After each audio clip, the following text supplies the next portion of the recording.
guys. Ayan o.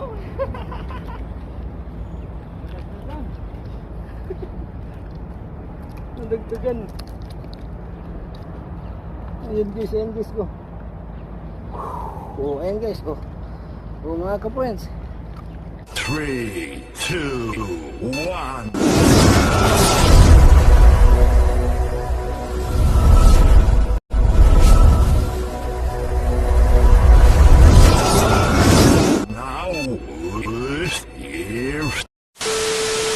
So ayan mga ka-friends, antabay lang po tayo sa ating mahuhuli ngayon na isda at na may pagpalain tayo ng karagatan at biyayaan tayo ni Lord ng isda guys. So ano kayang isda ang ating mahuli? Yan ang ating aalamin ngayon sa video kong ito. At kung bago ka pa sana sa ating YouTube channel, huwag mo sanang kalimutan mag-like at mag-subscribe sa ating YouTube channel. At kung saan kang bansa ngayon na nanonood mga ka-friends, ayan, comment po tayo below para ma-shoutout po kita sa ating next na vlog. So ayan guys, antabay lang po tayo. Nag-area po tayo ng fishing rod ngayon. 2 fishing rod po ang ating ginamit. At naway pagpalain tayo ngayon.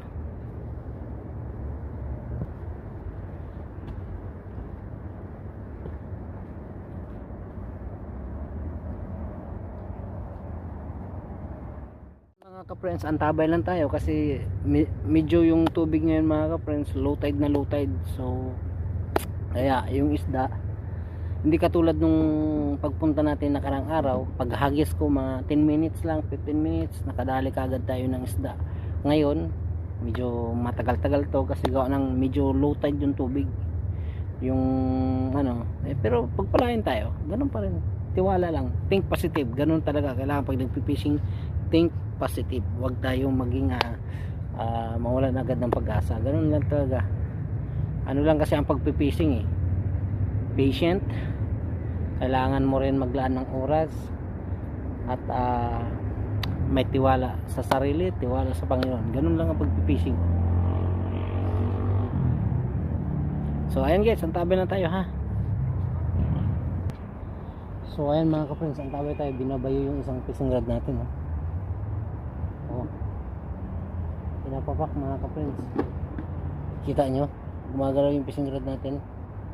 So antabayan na natin yung mga ka-friends, ano kayong isda, check natin.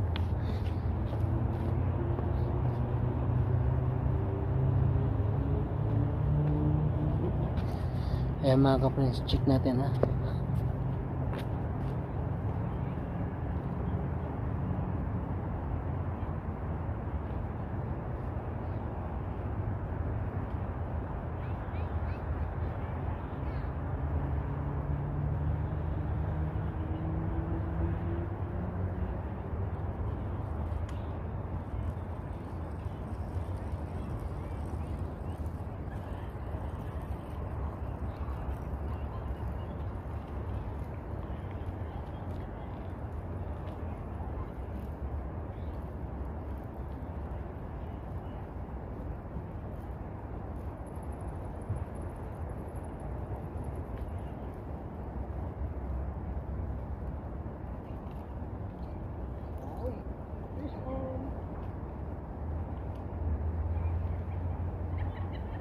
So ayan mga ka-friends, waving maliit. Ayos. Ayan guys, nakadali tayo. Ito pa rin gumagalaw-galaw kanina. Unang wave to shoot. Time check, nagahap ng 3:17 na po ng umaga. Ito po ang 9. Malit nga lang siya, bibi 9. Wow. Ayun, likot to. Ayun mga ka-friends, 9 yan. Unang huli pa lang natin to, maliit nga lang siya. Isang dangkal kalahati. Siya. Ayan mga ka-friends, kita nyo?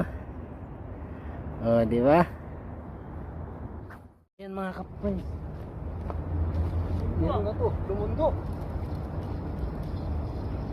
Dahan-dahan lang. Yun. Dali. Huwag mong biglayin.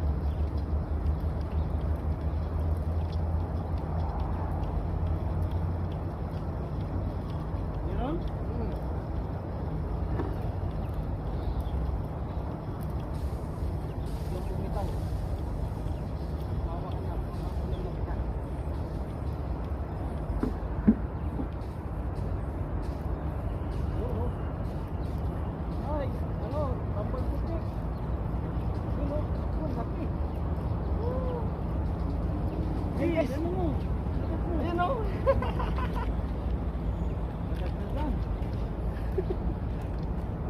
Nadagdagan. Ayun guys ko. Oh, ayan guys, oh. Oh mga ka-friends. Oh, malaban pa. Oh. Ayan, time check sa ganap ng 6:36 ng umaga. Oh, ayan. Oh, di ba? Ayos mga ka-friends, nadagdagan ang ating huli, oh.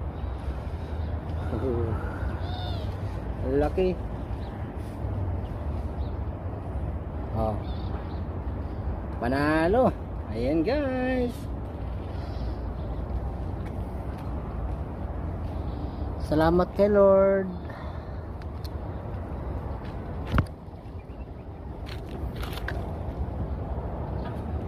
One hour later. Ayan mga ka-friends, hanggang dito na lang ang ating vlog at maraming salamat nga pala sa suporta nyo at sa mga nag-subscribe sa aking YouTube channel at sa mga nag-follow sa ating Facebook page. Maraming salamat po sa suporta nyo palagi sa pag-watch at ito, hanggang dito na lang. Tayo na po ay uuwi na at kasama ko nga pala si RCTV Vlog. Ayan ang aking kasama ngayon sa araw na to, araw na ngayon ng Sabado kung saan nagpipacing kami. Ayan guys, ipapakita ko muna sa inyo ang ating nahuli bago tayo uwi. So ayan guys, ito ang ating nahuli. Ito, ano tawag sa inyo to mga ka-friends, mga ka-master, itong isda na to, anong tawag sa inyo? Ayan yung ating nahuli. Ayan, anong tawag sa inyo yan? Comment po kayo para malaman ko kung anong tawag sa inyo yan. Tapos itong ano din, ayan, dalawa siya. Ayan mga ka-master, mga ka-friends. Tapos ito 9, nakahuli tayo ng 9. Ayan, maliit na 9. So ayan guys, nakatatlo tayo. Thanks, maraming salamat sa karagatan dito sa Kuwait at tayo binayayaan ulit ng isda at kay Lord. Thank you, God bless, ingat mga ka-friends. Welcome sa panibagong vlog. Sa ganap ng time check 8 ng umaga na po tayo nakarating ngayon. Galing tayo nag-fishing kanina at ito naman ang ating nahuli ngayon mga ka-friends. Pinagpala pa rin tayo ng karagatan at binayaan tayo ng Panginoon na makahuli ng isda. At ito naman ang ating nahuli ngayon. Ipapakita ko sa inyo mga ka-friends. Ayan mga ka-friends, oh, buhay pa, oh. Yan ang ating huli. Isdang dapa. Ewan ko kung anong tawag sa probinsya nyo yan mga ka-friends. Anong tawag sa inyo? Ayan, paki-comment po dyan sa baba. Ayan. Ayan ang ating nahuli. 3. Tapos meron pang 9 na maliit. Ayan. Pinagpala pa rin tayo ni Lord. Thanks God. Ito ang ating nahuli. Ayan. Dagdag ulam na naman mga ka-friends. Thanks for watching. Don't forget to share my